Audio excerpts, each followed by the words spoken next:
안녕하세요. 미래플란트 치과 원장 김재현입니다.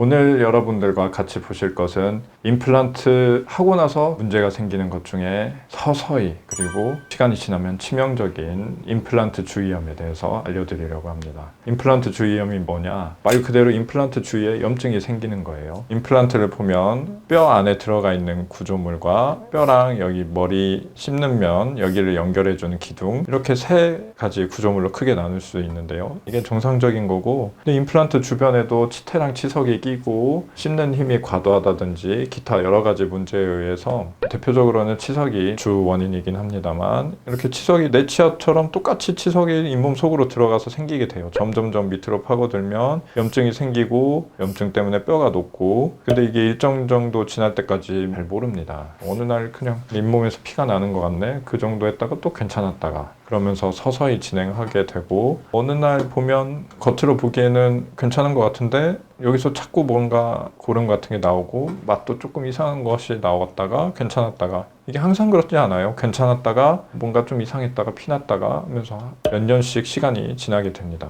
그렇게 되면 어느 날 보면 이렇게 임플란트 뿌리 부분이 노출되어 드러나 있는 경우도 있고요. 저렇게 노출이 되지 않는 경우에는 더 문제예요. 이렇게 속으로만 뼈가 녹아 들어가는 경우에는 잘 모릅니다. 대표적으로는 이거는 치석 때문에 생기게 되고, 간혹 그 외에 이런 기계적인 문제점, 임플란트가 풀려서 흔들리거나 아니면 씹는 힘이 너무 세거나 이를 간다든지 그렇게 되는 경우에 이게 발생하기도 합니다. 네, 임플란트 주변에 이렇게 뻘겋게 잇몸이 부어있고 그런 증상이 지속이 되게 되죠. 겉으로 보면 티가 안 나요. 근데 안에 열어보면 임플란트 주변에 뼈가 녹아 있어요. 그래서 임플란트는 정기적으로 검진하고 그에 맞는 처치를 항상 해주는 게 중요한데, 문제는 이게 내 게 아니다 보니까 신경이 없어서 어느 정도 꽤 진행되기 전까지는 잘 몰라요. 이것도 기계다 생각하고 정기적으로 이상이 없어도 보셔야 됩니다. 다른 데서 옛날에 하셨던 임플란트예요. 두 개 다 똑같은데 얘만 이렇게 뼈가 많이 녹아 있거든요. 여기까지 내려가면 사실상 이건 빼야 돼요. 근데 거기 전까지 내려가 있고 몇 가지 검사를 해봤을 때 그래도 이런 경우에 다시 뼈를 올릴 수 있는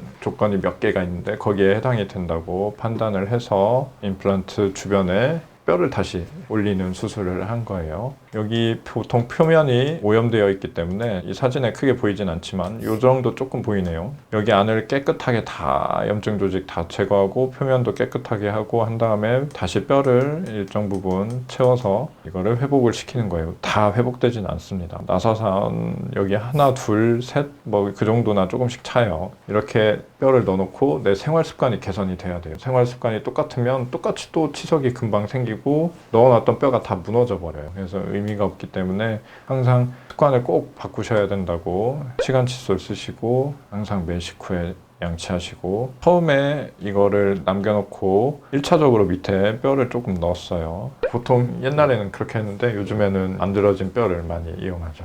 뼈를 씹는 건데, 그러려면 첫 번째로 우선 뼈 조금 넣어놓고 여기 있던 뼈를 요만큼 회복이 되는 걸 봤어요. 이 정도면 반응이 괜찮다. 그리고 다 되는 건 아니고 몇 가지 조건이 만족이 돼야 되는데, 이제 나머지 윗부분도 시도할 만하다라고 판단을 해서 여기 위에 있는 거, 이거 연결된 거, 이거를 잠깐 빼고요. 나사 풀러서 빼야 되는데 이게 나사 구멍이 없어요. 원래 이렇게 나사 들어가는 구멍이 있으면 이거 풀러서 금방 빼는데 나사 구멍이 없어서 제가 임의로 사진 보고 나사 구멍을 예측을 해서 이렇게 구멍을 뚫은 겁니다, 위에를. 보통은 이거 위치를 잘못 잡으면 엉뚱한 데 뚫어서 못 쓰게 돼요. 뚫어서 확인해서 뺐고, 여기 막 음식물 껴있고 치석 생겨있고 한데 여기 막 치석 덩어리 있죠. 이거는 형태를 좀 바꿔서 다시 만들어주면, 소위 말해 이 형태가 양치질 하기에 사각지대가 좀 있는 거죠. 그 사각지대가 없게 형태를 만들어주면 괜찮을 거라고 판단을 했고, 두 번째로 다시 살 열고 임플란트 주변 깨끗하게 물리적으로 제거하는 브러쉬 같은 게 있거든요. 그런 것도 제거하고 약품 처리도 하고 해서 뼈 좀 넣고 다시 닫고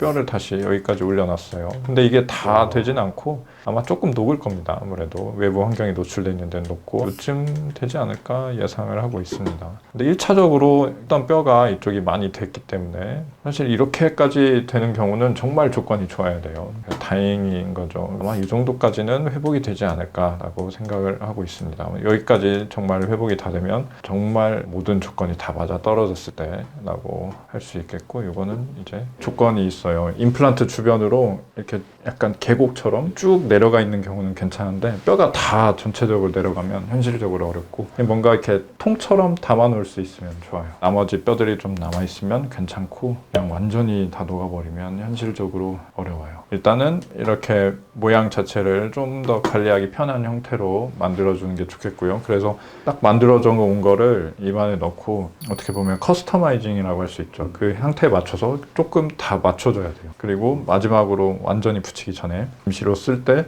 빼서 어디가 좀 안 되는 것 같고 쌓여있고 저렇게 사각지대가 있으면 그 부분을 다시 조정해서 넣고, 이런 일련의 과정들을 해서 환경을 개선을 해주고, 환경 개선과 더불어 꼭 구강위생을 좋게 만드는 나의 습관도 같이 써주면 훨씬 좋죠. 그리고 정기적으로 검진하시고, 그러면 자기 치아도 검진이 필요한데 임플란트는 더 손이 많이 갑니다. 임플란트 주변에 혹시 뼈가 녹았을 경우에 이렇게 뼈 이식을 한다든지 아니면은 주변 현상 유지를 할 수 있게 만든다든지 여러 가지 방법이 있으니까요. 검진하고 쓸 때까지 쓰다가 임플란트 빼야 되나 이거보다는 수술하고 기다리고 하는 기간도 힘들잖아요. 그래서 최대한 살릴 수 있다면 기존의 임플란트를 살려서 잘 쓰시는 게 좋을 것 같습니다. 사람별로 다른데 소위 말해 잘 관리가 안 되시면 거의 석 달에 한 번씩 해서 쌓여있는 거 싹 다 제거하고 치석 제거하고 깨끗하게 만들어 놓고, 그리고 임플란트 저렇게 완성하고 나면 조금씩 씹히는 게 바뀌는 경우도 있어서 거기에 맞춰서 조금 더 조정하고,